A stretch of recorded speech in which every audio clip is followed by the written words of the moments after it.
Hello friends, मैं आप सभी का स्वागत करता हूं आपके अपने हिंदी स्टेनो चैनल में। दोस्तों, अगर आपको मैटर की पीडीएफ चाहिए तो हमारा टेलीग्राम ग्रुप ज्वाइन कर सकते हैं, जिसका लिंक डिस्क्रिप्शन में दिया हुआ है। डिक्टेशन स्टार्ट होगी 5 सेकेंड बाद। स्टार्ट। सभापति महोदय ने तो यह तक कहा कि यह आदिम जाति के लोग कौन हैं। कहने का एक तरीका भी हो सकता है कि ये लोग देश की सीमाओं पर या देश के आंतरिक क्षेत्र से दूर बसे हैं। जिस तरह पहाड़ों के लोग मैदानों में रहने वाले लोगों से कुछ अलग प्रकार के होते हैं, उसी तरह सीमा पर बसने वाले लोग भी उन लोगों से भिन्न होते हैं जो सीमाओं से दूर रहते हैं। मैं स्वयं मैदानों के मुकाबले पहाड़ों के लोगों को ज़्यादा पसंद करता हूँ। मैं केवल भौतिक दृष्टि से ही सीमा को ज़्यादा पसंद नहीं करता, बल्कि सीमा के निकट रहने का विचार मुझे बौद्धिक रूप से भी अधिक भाता है। मैं समझता हूँ कि सीमा के निकट रहने से आदमी आत्मकेंद्रित या आत्मसंतुष्ट नहीं होता, और आत्मसंतोष बहुत ज़बरदस्त खतरा है। हमें उन लोगों से कुछ ग्रहण करने का दृष्टिकोण रखना चाहिए। उपसभापति महोदय जी, देश में मत्स्य पालन क्षेत्र में भी अत्यधिक संभावना है।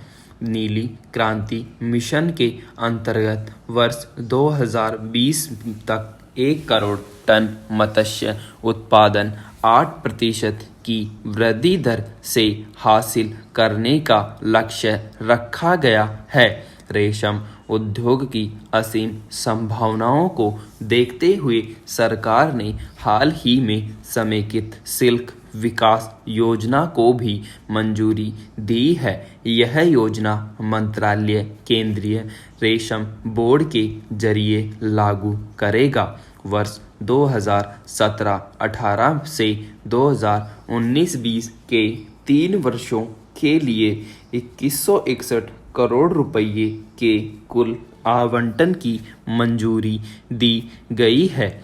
इस बजट में बड़े पैमाने पर जैविक खेती को बढ़ावा देने की घोषणा भी की गई है। इसके फलस्वरूप सफल कार्यान्वयन के लिए क्लस्टर आधारित खेती को प्रोत्साहन दिया जाएगा और उसे बाजार से जोड़ा जाएगा। इस योजना के उत्तर पूर्वी और पर्वतीय राज्यों को फायदा पहुंचेगा। संक्षेप में, सरकार की पूरी कोशिश है कि कृषि और संबद्ध क्षेत्रों के जरिए देश के किसान ज़्यादा से ज़्यादा आय अर्जित करें, युवाओं को रोजगार मिले, आर्थिक रूप से पिछड़े लोगों को उनका हक मिले और उनका जीवन स्तर बेहतर हो सके।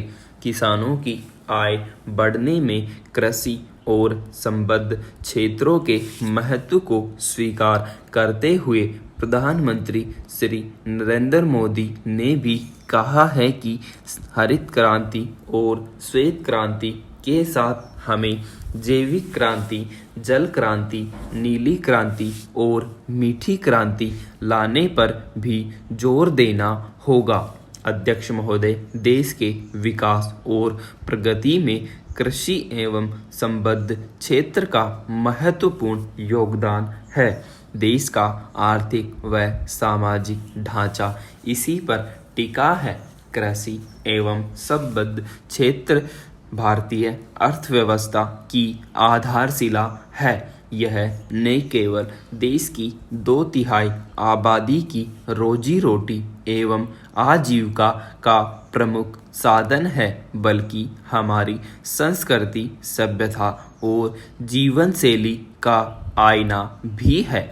देश में खेती बाड़ी के साथ पशुपालन, बागवानी, मुर्गी पालन, मछली पालन बढ़ाने का एक अहम हिस्सा बनता जा रहा है। देश की राष्ट्रीय आय का एक बड़ा हिस्सा कृषि एवं संबद्ध क्षेत्रों से प्राप्त होता है। देश के कुल निर्यात में 16% हिस्सा कृषि से प्राप्त होता है। आज भी देश की लगभग अधिक श्रमिक शक्ति किसानों से ही है। उपसभापति जी गांधी जी किसी काम को बुरा या नीचा नहीं समझते थे। उनके लिए जीवन का लक्ष्य काम करना ही था। वे काम को पूजा समझते थे। उनका कहना था कि शरीर को स्वस्थ रखने के लिए शारीरिक श्रम करना बहुत जरूरी है। वे कहा करते थे कि शारीरिक श्रम मनुष्य के शरीर को स्वस्थ रखने के अतिरिक्त मनुष्य की मानसिक शक्ति में भी वृद्धि करता है। ये उन व्यक्तियों को समाज विरोधी समझते थे जो सदा अधिक अवकाश मनाने अथवा प्राप्त करने के इच्छुक रहते हैं। महात्मा गांधी सत्य और अहिंसा के पुजारी थे। अहिंसा का अर्थ किसी भी प्राणी को मन, वचन और कर्म से कष्ट नहीं पहुंचाना।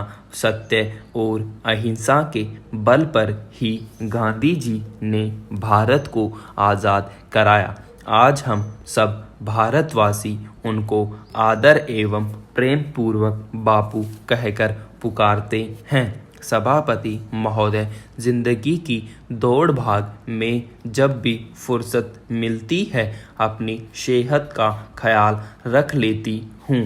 मुंबई में हरियाली से भरे इस पार्क में मेरी ही तरह ढेर सारे अनजान चेहरे दिखते हैं। कुछ जाने पहचाने भी जो मुझे तो नहीं जानते, लेकिन मैं उन्हें पहचानती हूँ। फिल्मी दुनिया की जानी मानी हस्ती होने के नाते कुछ रोज पहले बाकी दिनों की तरह ही पार्क में लोग अपने में मस्त थे।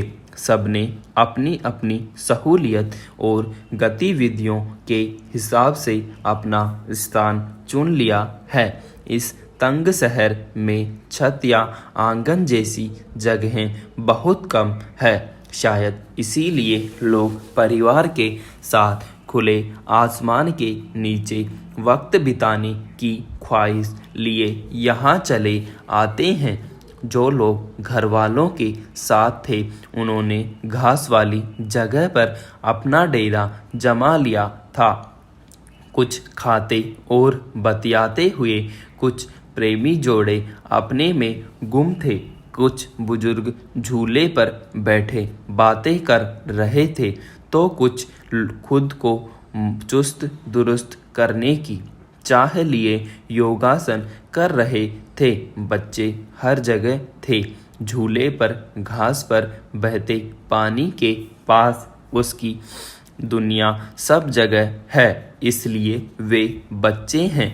अध्यक्ष महोदय, मैं पार्क में दौड़ते हुए चक्कर लगा रही थी कि एक छोटी बच्ची के रोने की आवाज़ कानों में पड़ी। मैं ठिठक गई। मैं उस आवाज़ की दिशा में आगे बढ़ने लगी। बच्ची के रोने की आवाज़ तेज हो रही थी। वह अपनी माँ को पुकार रही थी। मैं उसके पास पहुंची और उसका हाथ थाम लिया। ठीक उसी वक्त वहां तेजी से गार्ड आया और उसने बच्ची का दूसरा हाथ थाम लिया। अजनबियों को देखकर बच्ची सकपका गई और उसकी आवाज़ थोड़ी धीमी पड़ गई। मैं कुछ कहती उससे पहले गार्ड ने कहा कि वह बच्ची को उसकी माँ के पास छोड़ देगा। गार्ड की बात मानकर मैं आगे बढ़ गई, लेकिन ध्यान पीछे ही रह गया। मुझे गार्ड की आवाज़ सुनाई दे रही थी। वह बच्ची के साथ उसके घर वालों को आवाज़ देने लगा था। विराम।